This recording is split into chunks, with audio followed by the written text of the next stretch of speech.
This is Mohammed Hijab. I believe this is him. What's he saying? He's defending Mohammed is sex with children and calls pedophilia relative. At all. We think that it's just because we have a different idea of what it means to be a child, which can be tracked historically. In these countries where we live in now, one is legal and one is illegal. Oh. Is this guy trying to justify having sex with a 13-year-old girl? Is this what he's trying to do right now? Adam, you have to listen to the end. Okay. He's not finished. And once again, pedophilia is very relative. Very relative. And so what are you trying to do, Mohammed? Are you trying to change the age of consent? Hold on. So is it not? Is pedophilia is legally relative as a matter of fact? That's not my opinion. That is a matter of fact. As I mentioned, if you go to Germany, the age of consent is 14 years old. If you go to the United Kingdom, the age of consent is 16 years old. If you go to the United States, in some places, the age of consent is 18 years old. In some other places in the EU, it's go back to 14. In Italy, in Spain, etc. There's 7 European countries, EU countries, which the age of consent is 14. I actually mentioned the age 14. If they had a real problem with it, I don't see them protesting against the German laws. I don't see them protesting against the Spanish laws. I don't see them protesting against Italian laws. So the point I'm saying is this, is that it's relative by virtue of fact. And it's not my opinion. That is a fact. If you're in England and you have intercourse with a 13-year-old, you're a pedophile, or 14-year-old, you're a pedophile. And if you go to America and you have intercourse with the same age, then you're not a pedophile. So it's relative based on the arbitrary measures of policymakers in different parts of the world. That is a matter of fact. If they want to reprimand, they have to now come with an argument against. So is he trying to justify sex with children? Children, that's the whole question. That's the inquiry. What is a child? That is the question. He's poisoning the well. He is begging the question, which is a fallacy. It's called begging the question fallacy. I'm not saying that they're children. I don't believe in having sex with children. No, I don't believe in that. I've never said that once in my entire life. You never said that once. Let's make that clear. Of course, I've never said that once. And I think the low IQ, pot noodle eating, weirdo that was sitting there, that maybe he was, sorry to say, watching something, maybe that he shouldn't have been watching before, eating his pot noodles, eating his Krispy Kreme, watching what he shouldn't have been watching in his mother's cellar, had the audacity to speak in that manner and try and inquire in that way without humbling himself and asking questions and being a real man, which he cannot be, and he is not. Yeah, and the other ones there sitting ducks, low IQ, they don't realize that actually there was nothing in the speech of this man that suggested what this man is suggesting I'm saying. If he was in the United Kingdom, I would sue him for defamation of character. Now, the reason why I'm not doing that, because in the United States, it's much more difficult to do that, and it's much more costly, and he's not that significant anyway, this individual who looked like he was a shoe shiner for Patrick Bet-Davis. Maybe he was shining some shoes and stuff like that and cleaning in the toilets. And then they said, just come in for a second. We've run out of guests today. Come, just sit here and just fiddle with the computer. Make yourself useful. And give us some coffees and teas as well and some Krispy Kremes. And you know how to make the pot noodles, so might as well make that one as well. So this guy who is a nobody, who's trying to challenge me, and Bet-Davis, we spoke to Bet-Davis, me and you. And we spoke, we had a good conversation, never disrespected the man myself. I've only held him to account in the proper and meaningful way where he has, overcrossed the boundaries. Should have had the integrity, the intellectual integrity, to stop this chump from saying the stuff that he was saying, but he didn't have that, and we don't expect that from them. Let's go on to a couple more clips. Let's go to the next one. And guys, and let's just go back, because Jesus Christ, what I'm saying, we're Christians, and you have to say what it is. Jesus Christ spread love, spread peace, spread all that type of stuff. Was he a virgin, Tom? Jesus Christ? Yes. Okay. He's treated women great. If we're going to go according to many Islamic historical sources, including the Hadith, collections of the Sahih al-Bukhari and Sahih Muslim, the Prophet Muhammad was betrothed to Asia when she was 6 years old, and the marriage was consummated when she was 9 years old. I'm just throwing out facts. This guy's name is Muhammad. That's what he's basically preaching, is that this is that type of mindset. And I mean, we've read this and we've seen this, right? All right, you brought up Jesus. You started off with Jesus. We can have a lot to say here. What do you here? Well, the first thing I will say is that they believe that Jesus is the author of the Old Testament because he's part of the Trinity. Because don't forget, they believe that the Father, the Son, the Holy Spirit are one God. And therefore, it would follow that he's the author of the Old Testament. And it would also follow, therefore, that when Jesus, the part of the Trinity mentioned, the person of the Trinity mentioned in Numbers chapter 31:18, that take the young ones for yourself. And almost all rabbinic commentators said that young ones means prepubescence, actually. There is no such equivalent verse in the Quran. There's no such equivalent hadith in the Prophet's sayings. There is nothing in Islam that says you can take the young ones, the prepubescence for yourself. So according to them, Jesus Christ, okay, he ordered people to essentially, and some commentaries actually say, rape them, sexually assault them without their will, sorry to say.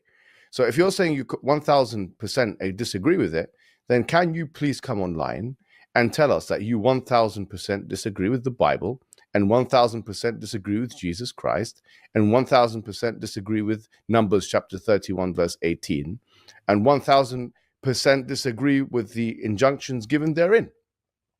I can 1000% guarantee that this chump will not do that, because he does not have the intellectual prowess or the integrity. He's not integrous enough to be able to face his own contradictions. And in fact, his argument has collapsed under the weight of the internal contradictions therein. So I would say to you that the first thing, if you wanted to mention Jesus, is to mention what I've just mentioned, and especially this verse of Numbers chapter 31:18.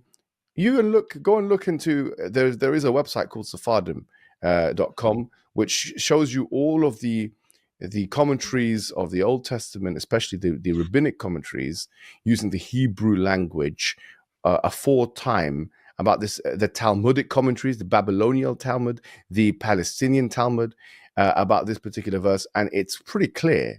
And even some translations into English talk about young girls. It's pretty clear if you look at the sources. This is talking about the prepubescent ones. So the right-wing people and this man and other people that want to accuse the Prophet Muhammad ﷺ of such and such and this and that, you have to first deal with this inquiry before you start speaking about Islam. And then now, we've already addressed this, but then I'll address it again. He started mentioning about Aisha, at the age of 9, etc., etc. And the response to this is as follows. As we both mentioned, and quite rightly so, me and you and the rest of the Muslim people and the majority of the populations, especially in the West, do not condone or are asking for a change in the age of consent, whether in the UK, in the US, in the EU, or even in the Muslim countries. We have no such desire. There's not been one protest movement, one lobby group. By the way, I'm not sure if you know this, in the UK, there was in fact an organization called PIE, which is linked to the Labour Party, which is the party that is in charge now of government, that was officially politically lobbying for the reduction of the age of consent. Yeah. So the only people that actually have that history are the very people that are in power in these countries. We don't have such a wish or desire to change the age of consent.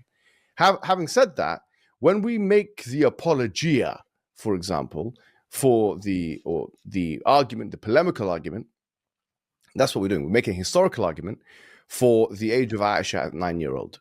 And by the way, if we really wanted to say this, we could, that someone could say, is it possible, the question is, to be a Muslim and believe in the revisionist account of her being 18, for example? It's possible. It's not an article of faith. There is no takfir or excommunication issued therein. Is believing that Aisha being the age of 9 years old an article of Islamic faith? Is it one of the 5 pillars of Iman or one of the 5 pillars of Islam? No, it's not. So someone can conceivably be a Muslim and not even believe in that anyway. But putting that to the side, I will say this. I do believe in the historical account of 9 years old. And I personally believe it goes back to social and societal norms. I personally believe it's to do with how people defined adulthood at that time, comparative to how we in most of the world define it in our time due to society. And someone will say, and this is the counter argument, well, didn't you say that your prophet was a prophet for all humankind? So how comes he's doing this and you're saying we shouldn't do it? The answer is, the same prophet that told us this also told us that society changes. And he told us all of the rules. He told us all of the rules of how to deal with this changing society. For example, the principle of harm, the principle of necessity in Islam. لا ضرر ولا ضرار, لا ضرر ولا إضرار. These are all hadiths of the Prophet, that you cannot harm or reciprocate harm. And I would posture and wager that what you do with a 13 or 14 or 12, whatever it is, year old, 1,000 years ago, where they had a completely different upbringing and a completely different social structure, is completely different to what you do with them here, where they are mollycoddled and got sent to school every day, and they have a completely different lived experience.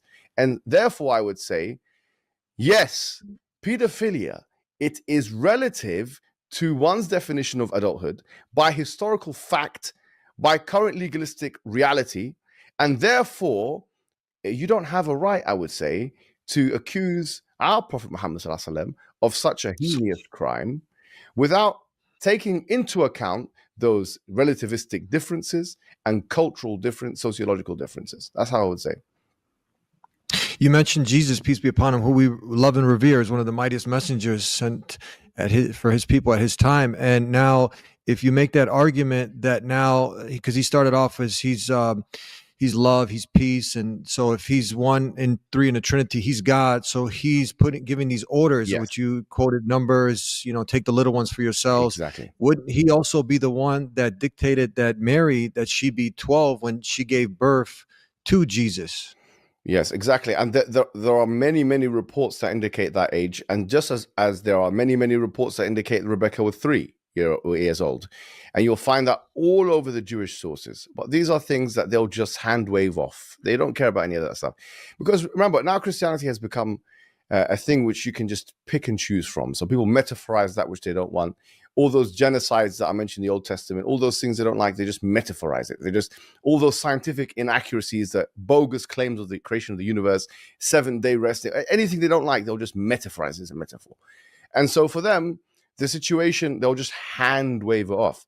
But one thing that this guy said, which I think is also worthy of mentioning, is that he connected this hadith of the Prophet Muhammad ﷺ with the behavior of the groomers in the UK. Now, in sociology, okay, you need to be able to prove causation. If you want to make a causative case, a cause is something when you say A is the reason for B.